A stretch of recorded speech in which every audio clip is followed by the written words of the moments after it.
They've shortened it to Kakanui, and it's Kakonui. I knew something was different about that name. Now I want to go here and camp. It's just after this bay, Kātiki Point. At Kātiki Point, that's like a nohoanga, I think.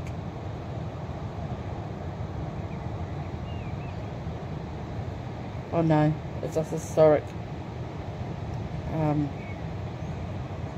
it's a historic place.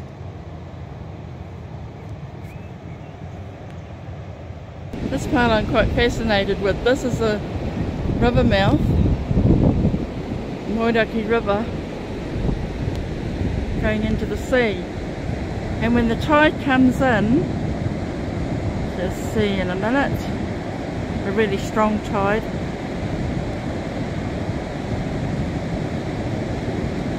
Coming.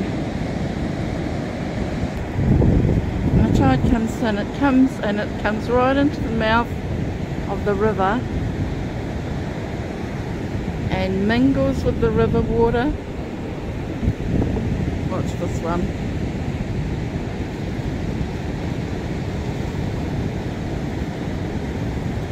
It's just amazing to watch nature. Comes in, mixes and mingles with the river water.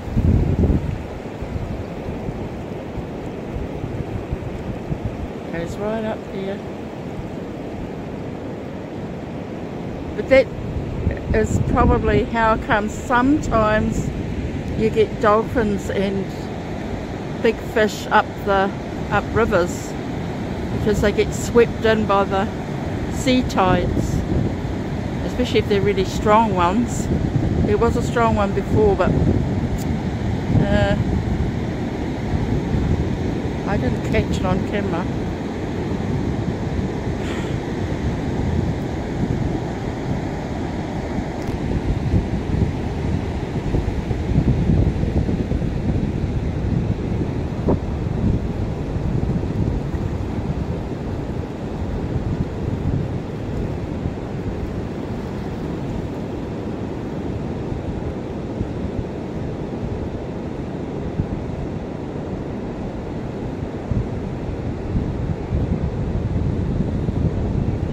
But it's sand in a way, because the colour of the water is a dark, sludgy kind of reedy brown.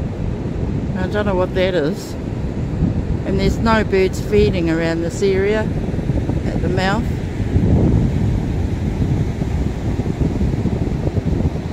If you have a look at it, it's a reedy brown.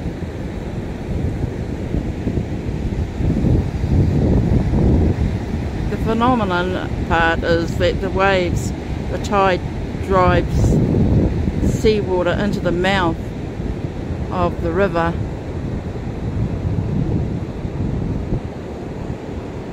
and then comes out again. But you can imagine if it was really high tide, it could possibly push big fish in to the river.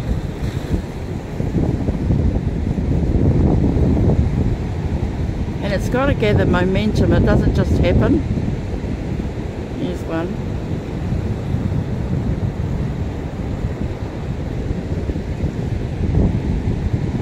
But anyway, this is Moiraki. It's got its own unique landmarks as well.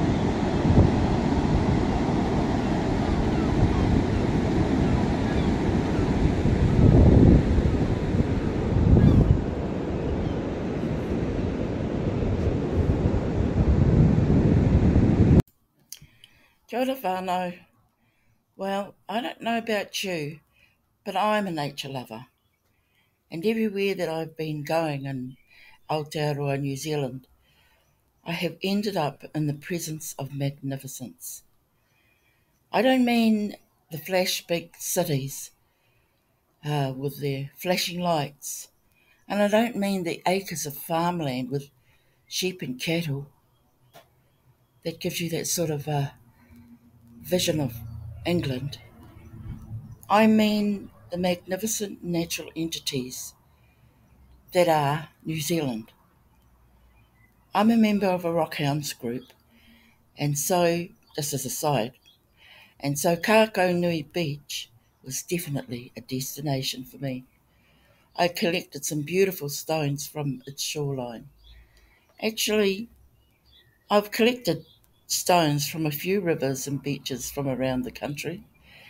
In terms of nature, each piece has its own personality and its own designs. And in terms of the people, each place has its original Maori history, its Maori place names, Maori places of significance. And for me, many times the stories are amazing. And the stories and the stones, and the stones and shells from our beautiful places are the souvenirs that I gather from each place. So just going back a minute, I didn't actually end up at Kātiki Point. I ended up at Kātiki Rest, which is in a previous video. And also I wanted to point out that the area is Moeraki, where I go to the Moeraki beach and look at the Moeraki boulders. The area is Moeraki, but the beach is Koekohe. And the other name for Moeraki, that beach area, is Kaihinaki. So that's the thing about New Zealand, Aotearoa New Zealand.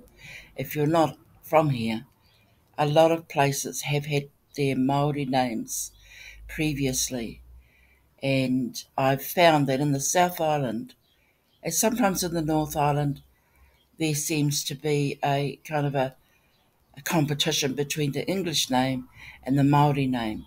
But you can be assured that the Maori name would have been the original name for that area, because it would be most relevant to the function of that area. It could have been used as a food basket. It could have been used as a hunting area. It could have been named that way because it was a swampland or a wetland. It could be named that way because it was a resting place for the people that travelled through, our people.